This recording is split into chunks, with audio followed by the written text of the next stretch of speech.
Hah?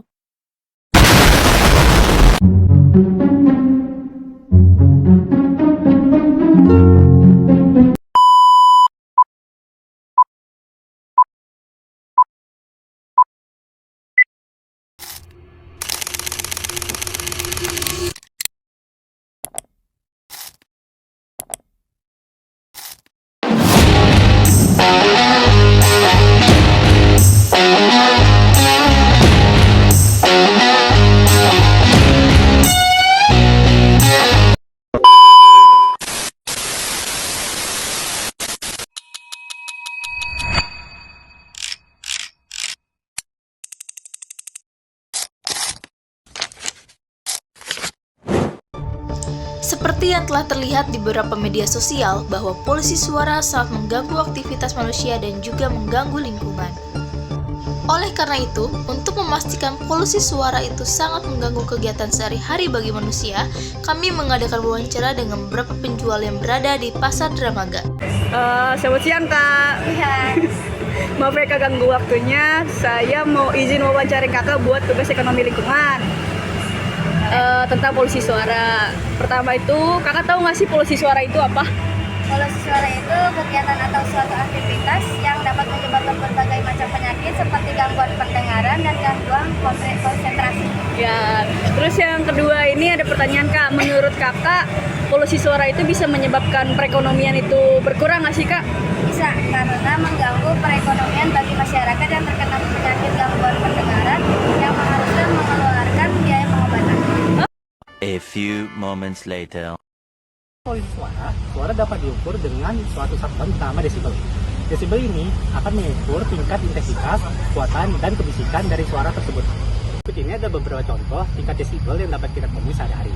Dimulai dari 0 desibel, yaitu ambang batas pendengaran manusia, di mana ini adalah suara terendah yang dapat didengar oleh manusia. Contohnya itu adalah suara daun jatuh ke tanah. Lalu ada 20 desibel, yaitu suara bisikan. 40 desibel yang contohnya adalah suara percakapan normal. Kemudian ada 60 desibel, di mana itu sudah mulai mengganggu konsentrasi kita. Yang contohnya itu adalah suara TV atau radio dalam volume normal. Lalu ada 80 desibel yang contohnya adalah suara lalu lintas pada kota. Lalu ada 100 desibel yang contohnya itu suara pada suatu konser musik rock. Lalu 120 desibel contohnya itu adalah suara pesawat ketika sedang melepas landas. Dan kemudian ada 101 desibel, yaitu ambang batas nyeri dari manusia, di mana suara ini sudah dapat mulai menyebabkan suatu kerusakan pada pendengaran manusia. Contohnya itu adalah suara senjata api dekat telinga. Desibel juga bisa digunakan untuk mengukur tingkat kebisingan suatu lingkungan seperti kebisingan suatu lintas, industri, serta kebisingan pesawat. Dan pemerintah juga biasanya menetapkan standar maksimum kebisingan yang diizinkan untuk setiap area seperti area perumahan, area industri, serta area publik. Contoh tanda kebisingan yang ada pada setiap area seperti yang pertama area perumahan yaitu sekitar 55 desibel saat siang dan 45 desibel saat malam. Terus yang kedua ada area industri sekitar 70 desibel saat siang dan 60 desibel saat malam. Serta area publik yaitu sekitar 45 desibel saat siang dan 75 desibel saat malam. Namun standar kebisingan ini dapat berbeda tergantung pada setiap negara atau daerah. Berdasarkan dari penjelasan teman-teman saya, didapatkan bahwa polusi suara itu dapat berpengaruh terhadap ekonomi lingkungan. Nah, itu ada kehilangan produktivitas. Polusi suara dapat menyebabkan kehilangan produktivitas karena polusi suara dapat menyebabkan gangguan konsentrasi, stres, sehingga dapat menyebabkan produktivitas kerja dari manusia itu terganggu. Yang kedua, itu ada biaya kesehatan. Polusi suara dapat menyebabkan berbagai penyakit.